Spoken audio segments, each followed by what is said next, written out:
प्रधानमंत्री हैं वो कहते हैं कि वो शहीद कर दिया उनको आकर। क्या आतंकवाद यानी कि पाकिस्तान। मैं हिंदू जरूर हूं लेकिन मैंने कुरान बहुत अच्छी तरह से पढ़ी है, क्योंकि मुझे भी पता होना चाहिए कि जब आप बात करते हैं तो उसका मतलब क्या।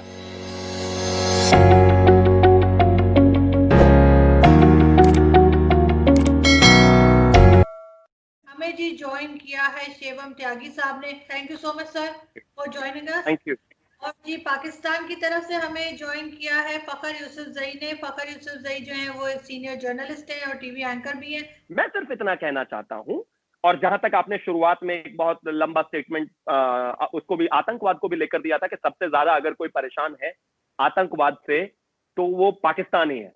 तो साहब एक चीज देखिए ना, दीमक अगर मेरे घर में लगेगी तो सबसे पहले परेशान और सबसे ज्यादा परेशान मैं ही होऊंगा, फिर बाद में जाके मेरे पड़ोसी और उसके पड़ोसी और उसके पड़ोसी होते रहेंगे। लेकिन इसका परमानेंट सोल्यूशन तो होना चाहिए ना। मैं मानता हूं कि आपके प्रधानमंत्री ने शायद 1% के लिए गलती कर दी होगी शहीद कहते हुए अभी पिछले दिनों आपके हाउस में जो हुआ, लेकिन क्या उसका कंडेमिनेशन, क्या उसका करेक्शन सिर्फ प्रधानमंत्री से नहीं आना चाहिए था? क्या मंत्री उस चीज को आकर कहते हैं, क्या वो काफी है? आपके देश में अगर टेररिज्म इतनी बड़ी प्रॉब्लम है और आपके जो क्या बोलते उसको प्रधानमंत्री है वो कहते हैं कि वो शहीद कर दिया उनको आकर, क्या इसकी क्लैरिफिकेशन, मैं मानता हूं जबान फिसल गई उनकी, लेकिन क्या इसकी क्लैरिफिकेशन सिर्फ उनसे ही नहीं आनी चाहिए थी? आपको तमाम जगह चीजें पता चली हैं, तमाम जगह लोगों ने सबूत दिए हैं। यूनाइटेड स्टेट्स भी इसको लेकर लगातार बोलता रहा है, पूरी दुनिया इस बात को लेकर वोकल रही है कि आतंकवाद यानी कि पाकिस्तान। इस चीज का सोल्यूशन तो आप ही को ढूंढना पड़ेगा ना साहब। अगर आप नहीं ढूंढेंगे तो दुनिया तो कहेगी ही, वो तो नॉर्मल है। अब भाई ओसामा बिन लादेन, भगवान ना करे और आपकी भाषा में तौबा तौबा तौबा, अगर हिंदुस्तान में मिल गया होता तो इमेजिन कीजिए हमारे देश को क्या कह रहे होते लोग। लेकिन ऐसा नहीं हुआ है और ये रियलिटी है, इसको ना आप चेंज कर सकते हैं ना। मैं जी फखर।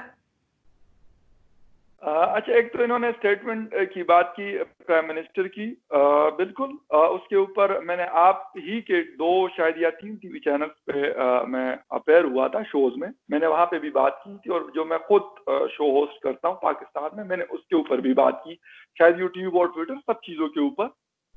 जो गलत है वो गलत है। उसका ताल्लुक इमरान खान से या नरेंद्र मोदी साहब से नहीं है। वो बेसिकली उन्होंने जो मतलब वो किया वो गलत। देखिए जहां तक हिस्ट्री की बात है, आपने लगातार कहा 71 का रेफरेंस दिया, मैं 71 में बिल्कुल क्लियर करना चाहता हूं, वहां क्लैश था, सारी चीजें सामने गए, उसके बाद यूनाइटेड नेशन पिक्चर में आया, सब कुछ हिस्ट्री में मौजूद है। मैं जानना चाहूं तो फिर कश्मीर में भी जा सकता हूं। अगर आप बात करें 26 सितंबर 1947 की बात कर सकता हूं, इंस्ट्रूमेंट ऑफ एक्सेशन की बात कर सकता हूं, वहां पर क्या हुआ, 26 अक्टूबर 1947 में क्या हुआ, हरि सिंह ने कॉन्ट्रैक्चुअल डेट किसके साथ साइन किया था, उसके बाद आने वाले समय में किसने किस पर हमला किया, ये भी आप बहुत अच्छी तरह से जानते हैं। जिस बॉर्डर पर आज इतना लड़ाई हो रही है और जो सिचुएशंस हो रही हैं और जो टेररिस्ट एक्टिविटीज को लगातार बढ़ाया जा रहा है, इन्फिल्ट्रेशन हो रही है, वो सब आपने देखी है। मुझे लगता है उसमें जाने से बेहतर ये है कि आज की अगर हम बात करें, करंट सिनेरियो में सिचुएशन ये है कि हिंदुस्तान ही सिर्फ आपको नहीं कह रहा है। आपने कहा कि हमने 130 अरब डॉलर का नुकसान किया, उसके अलावा हमने बहुत सारे आतंकवादी हमले देखे। मैं एक चीज आपको कह देना चाहता हूं, जब आपके यहाँ पर स्कूल पर हमला हुआ, हिंदुस्तान भी बराबर दुखी हुआ था। हिंदुस्तान के ज्यादातर लोग उस बात से बेहद खासे नाराज थे कि क्यों ये हुआ, क्या ये हुआ। टेररिज्म चाहे आपके लिए हो, मेरे लिए हो, सबसे ज्यादा खतरनाक है बेहद। लेकिन आज ये बात, इस बात को भी कोई मानने को मतलब तैयार नहीं है कि कहीं ना कहीं आपने उसको सपोर्ट नहीं किया। अगर सरकारों ने सपोर्ट नहीं किया होता तो इतने फल फूले नहीं होते। आप देखिए ना, प्रॉक्सी वॉर की तरह लगातार इस्तेमाल करना टेररिज्म को कहां तक सही है। मैं कहता हूं आपको कि चलो ठीक है, हिंदुस्तान तो आपका बॉर्डरिंग स्टेट है, यूनाइटेड स्टेट्स तक पहुंच गए साहब आप बॉम्ब लेके, और फिर आप कहेंगे कि टेररिज्म हमारे यहां पर भी है। कोई बाय करेगा इस बात को? नहीं करेगा ना। मतलब एक there has to be a method to the madness. कम से कम किसी भी चीज के लिए एक लॉजिक होना बेहद अनिवार्य है।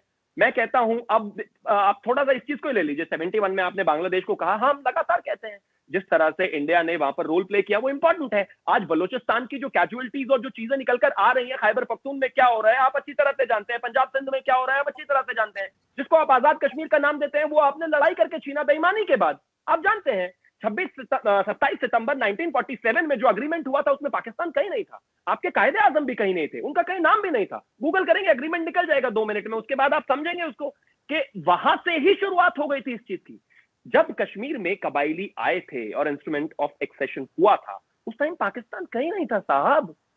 Kashmir was all together an independent territory associated with India. ये तो आप भी जानते हैं, इसको तो मना नहीं करेंगे आप। लेकिन जिस तरह से वहीं से इन्वेजन चालू हुआ, वहीं से चीजों को बढ़ाना चालू किया गया, फिर एक समय के बाद उसके बाद 90s में आते आते किस तरह से आतंकवाद को बढ़ाया गया। आपने कहा कि हमारे यहाँ उसको जिहाद कहते हैं। मैं हिंदू जरूर हूं, लेकिन मैंने कुरान बहुत अच्छी तरह से पढ़ी है, क्योंकि मुझे भी पता होना चाहिए कि जब आप बात करते हैं तो उसका मतलब क्या है। जिहाद का मतलब मैं तो ये नहीं समझता जो मेरे देश में आकर लोग करते हैं या आपके देश में जो लोग आकर करते हैं। कहीं ना कहीं ये चीज है। 90s में हम लोगों को चीख चीख कर बताते थे, इंडिया हमेशा कहता था हम टेररिज्म से ज्यादा परेशान है, बेहद परेशान है, ये दिक्कतें हैं, वो दिक्कतें हैं। नहीं मानता था वेस्टर्न वर्ल्ड, आज सारा वो भी मान रहा है। कहीं ना कहीं एक कॉमन कंसेंसस तो बिल्ड हो गया है पाकिस्तान के खिलाफ, और उसको तोड़ेगा कोई नहीं। मैं भी कुछ नहीं कर सकता, मेरा देश भी कुछ नहीं कर सकता, आप ही को कहीं ना कहीं उसको इरेडिकेट करके चीजों को लाना पड़ेगा। लेकिन उसके लिए बेहतर है एक प्रॉपर पॉजिटिव अप्रोच। आपने इमरान खान की बात को कहा कि हाँ उन्होंने गलत किया ये चीज। वेल वेरी गुड, मैं कहता हूं आई रियली अप्रिशिएट इट। आपने ऐसा कहा, बहुत बड़ी बात है। अपने देश में बैठकर, जहां पर DGISPR आसिफ गफूर साहब का कितना चलता है सब जानते हैं, और भी कितने लोगों का कितना चलता है सब जानते हैं, मैं ज्यादा उसमें नहीं जाना चाहता। लेकिन आपने कहा, मैं कहूंगा कि चलो ठीक है, जर्नलिस्ट अप्रोच बहुत अच्छी बात है, लेकिन ये छोटी छोटी चीज हैं जो अंतरराष्ट्रीय स्तर पर आने वाले समय में राइटिंग्स बन जाती हैं। आप मतलब वो दीवारों पर लिख जाती हैं, किताबों पर लिख जाती हैं, उनको नहीं मिटा सकते आप यूनाइटेड नेशंस में जाकर कहेंगे कि नहीं हम भी इससे लड़ रहे हैं, और आपकी इतनी लंबी चौड़ी स्पीच है जो पूरी दुनिया ने सुनी जब हमने एब्रोगेशन ऑफ 370 किया, और उसके बाद आप शहीद कहेंगे, तो इसको ऐसे तो नहीं भूला जा सकता ना। ये तो हिपोक्रेसी एट इट्स बेस्ट वाली चीज हो गई। मेरा सिर्फ इतना सा मानना है, संबंध कहीं पर भी हो डिप्लोमेटिक लेवल पर हमेशा बेहतर हो सकते हैं, इसमें कोई दो राय नहीं है। लेकिन ये बात बिल्कुल क्लियर है, चाहे मेरे मुल्क और आपके मुल्क की बीच की बात हो, चाहे किसी तीसरे मुल्क की बात हो, कहीं ना कहीं हमें इस चीज में टेररिज्म को तो एनकाउंटर करना ही पड़ेगा, इस पर तो बात करनी ही पड़ेगी। और अगर आप नहीं करेंगे तो ये आपके लिए तो प्रॉब्लम है, जैसा कि आप कह रहे हैं। हालांकि मेरी सरकार और मैं इस बात को और मेरा देश नहीं मानते, लेकिन मैं फिर भी कहता हूं कि अगर ये प्रॉब्लम है आपके लिए और मेरे लिए भी, तो इसके बारे में तो बात करनी पड़ेगी, और इसके बारे में बैठकर हमें ही बात करके रिजॉल्व करना पड़ेगा। क्योंकि अल्टीमेटली एशिया में आने वाले समय में हर कोई लीड करना चाहेगा, अंतरराष्ट्रीय स्तर पर भी हर कोई लीड करने चाहेगा। पाकिस्तान चाहे छोटा देश हो, लेकिन छोटे देश भी आजकल बहुत आगे जा रहे हैं, ऐसा नहीं है, और उसके बहुत सारे एग्जाम्पल्स भी हैं। और जहां तक चीजों की बात है, मिलजुल कर अगर आगे करेंगे तो शायद ज्यादा बेहतर होगा। लेकिन जब तक आतंकवाद है, ना आप एक कदम आगे ले पाएंगे ना हम ले पाएंगे, क्योंकि हर बार कहीं ना कहीं सिचुएशन, जब भी कोशिश की गई है बात करने की, उसका एग्जाम्पल, उसका सोल्यूशन क्या निकला है आपके सामने है। शुरू में बिल्कुल स्ट्रेट फॉरवर्ड कहा है कि बेशक इसमें पाकिस्तान की भी गलती है कि पाकिस्तान ने 1979 में जिसको वली खान साहब ने फसाद कहा था, और बादशाह खान साहब ने उस फसाद के अंदर पाकिस्तान ने जिहाद का नाम देखी, क्योंकि अमेरिका को सोवियत यूनियन को तोड़ना था। ये सारी कहानी जब वहां शुरू होती है तो वो ये सब चीजें हिंदुस्तान अपने तरीके से कर रहा होता है। मैं ये नहीं कहता कि भाई हर हमारे मुल्क में अगर कुछ भी हो रहा होता है तो हम हिंदुस्तान के ऊपर डाल दें, हर कुछ नहीं, बिल्कुल नहीं डालूंगा। बेशक कोई कहता है हर चीज डालता है तो मैं उसको नहीं, लेकिन बहुत सारी चीजें ऐसी हैं कि उसको सपोर्ट किया जाता है। आपके फौज के खिलाफ पिछले साल पुलवामा में एक सुसाइड अटैक हुआ, हमारे एक दिन में 10-10, 12-12 और 15-15 अटैक्स होते रहे, लेकिन उसके बावजूद इस मुल्क ने सरवाइव किया है।